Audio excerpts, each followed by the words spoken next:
Wrapping up here on Take Command with some NFL league-wide news. And the news is we got some new rules to talk about, Logan. The hip drop tackle, the swivel hip drop tackle, more specifically, has been banned. We'll talk about that in a moment. But as we're recording this on Tuesday afternoon, just a few hours ago, the NFL also approved a massive overhaul to the kickoff rules.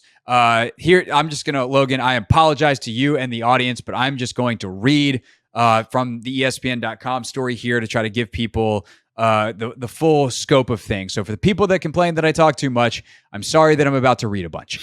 During the 2024 season, kickers will continue to kick from the 35-yard line, but the other 10 players on the kickoff team will line up at the receiving team's 40-yard line. At least 9 members of the return team will line up in a setup zone between the 35 and 30. So you'll have like a 5-yard zone where return team will line up, and that's 5 to 10 yards away from the kickoff team. Up to two returners can line up in a landing zone between the goal line and the 20. No one other than the kicker and the returners can move until the ball hits the ground or hits a player inside the landing zone. Touchbacks will be marked at the 30-yard line, and no fair catches will be allowed. In the event a team wants to attempt an onside kick, it will have to inform officials of its intent and would then be allowed to use the NFL's traditional formation. No surprise onside kicks allowed. This, of course, takes the philosophy of the XFL with a slight shift where players are aligned. The more than 90% of kickoffs were returned during the XFL's 2 seasons. NFL special teams coaches who participated in designing the NFL version are hoping for a return rate of at least 80% in 2024. So the goal here, Logan, more returns with less gigantic collisions and thus less concussions and injuries. What do you make of this as a former special teamer who screamed down on kickoffs and buried your head in people?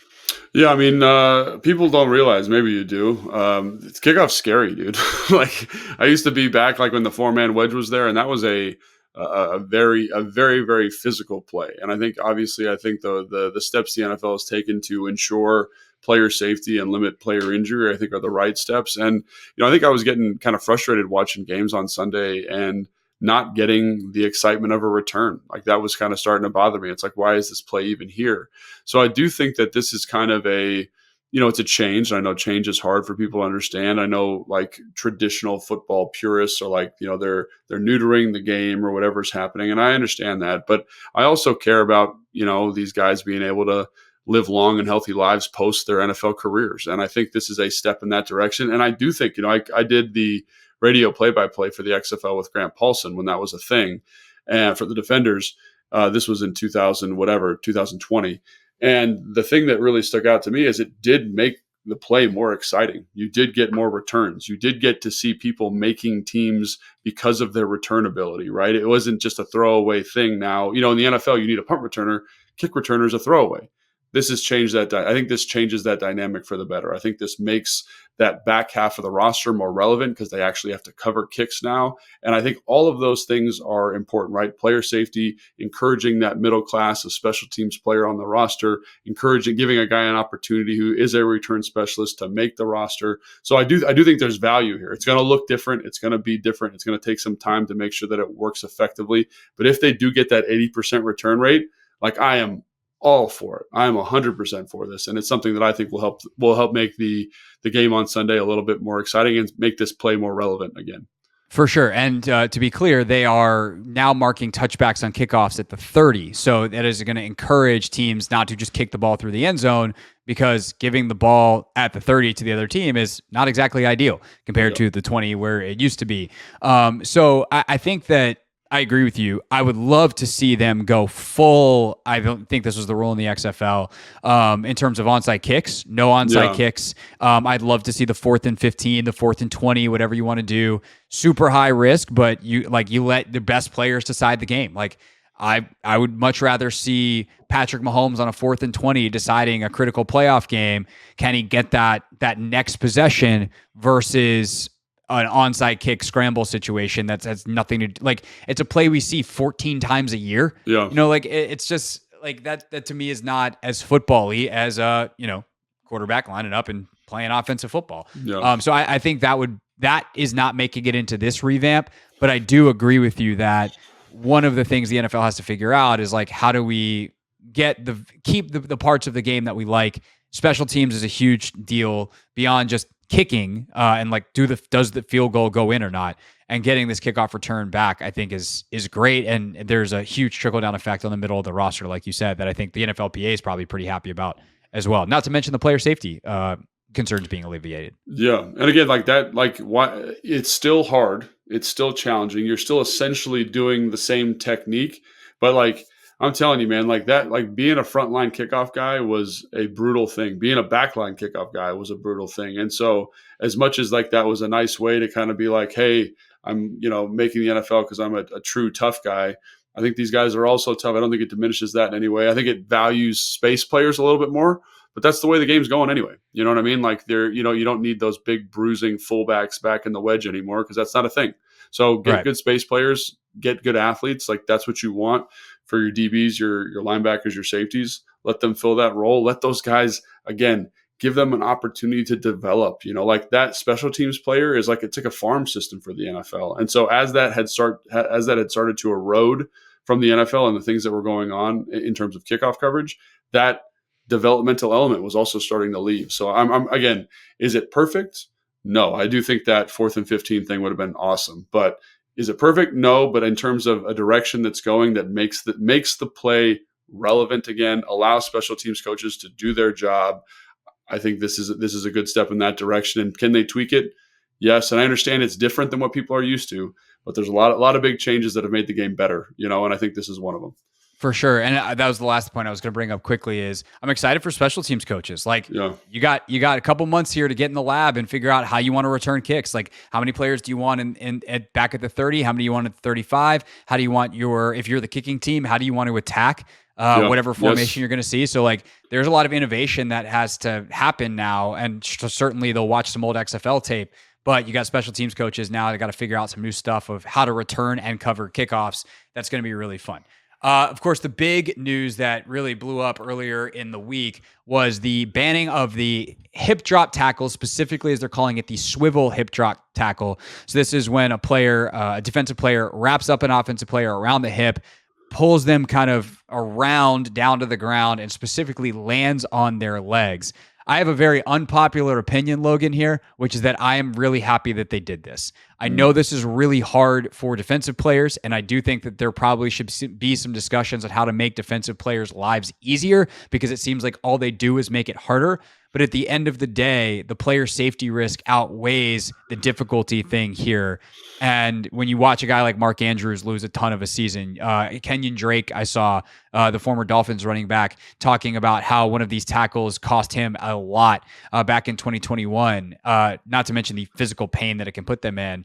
I know it's hard. I know it's unpopular, but like, this is a change that makes the game safer. It was trending in the wrong direction, and ultimately they go with the ban. That's where I sit on it. What about you? Yeah, I mean, I think, I understand people's frustration because I want to watch football, and I think they're going to have to work through how to call this. I think that's the thing I have an issue with is like, I want players to be safe. I don't want people to get hurt. It is a violent game. People do get hurt doing violent things. I understand that. And so that's where, again, like I feel for the defensive players here. Like I've been hip drop tackled multiple times in my career. It does not feel great. Thank God I didn't hurt myself worse than, just a mild ankle sprain or whatever. But I think it's just going to be hard to officiate. It's the thing that I have with it, right? Like I think the head up tackling was important. I think that change was essential. I think this kind of falls in the same vein. But it doesn't seem like it needs to be quite as immediate. It's a very specific thing they're trying to take out, right? It's like when you can still hip drop. I just can't drop on your legs, correct? That's correct. The way I read it. Yeah. It's if like I use my entire body weight and launch myself and land on your legs, that is now illegal. Yeah. So if you can do it in a way where kind of like you fall to the ground and almost like is wrestling someone down, where like I grab you, I sit on the ground and then pull you over me.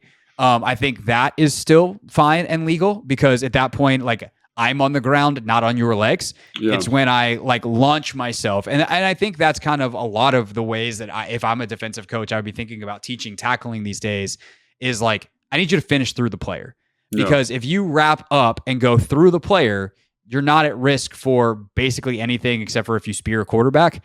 But all those, if you're in the field of play, you're not going to get in trouble for wrapping up. Yeah. And that's I think the big difference. If you launch, now you're probably going to get a penalty.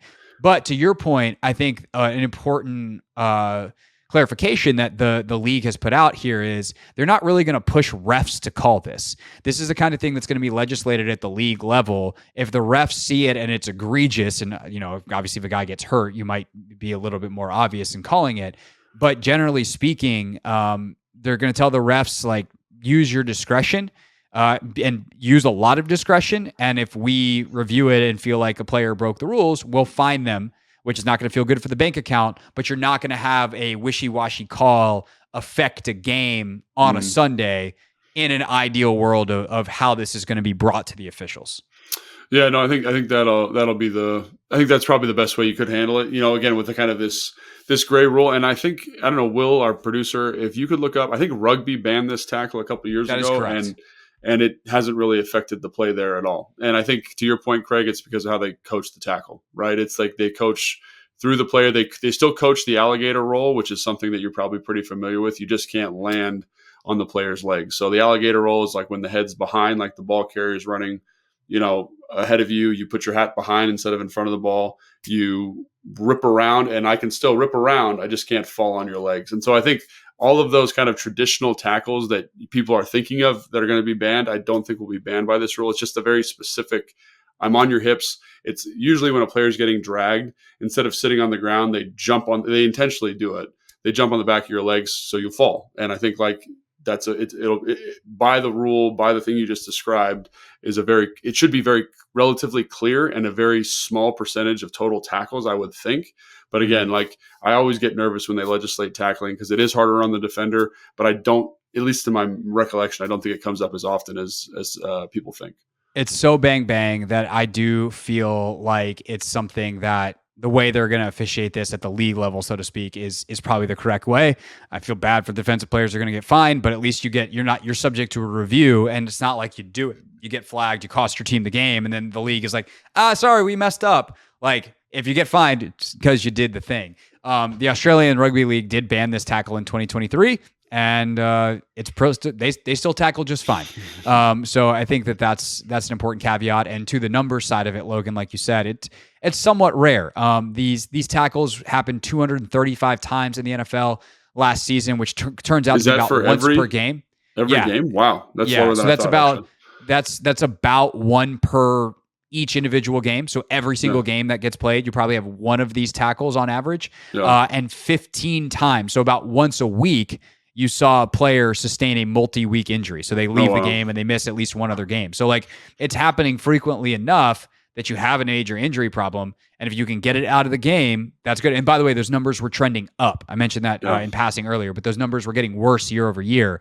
So if you can get it out of the game and ultimately make the game safer, but not have these huge officiating blowups that change the scope of games in games, doesn't change the flow. I think that's the best way to go about it. And that's what they're going to try to do.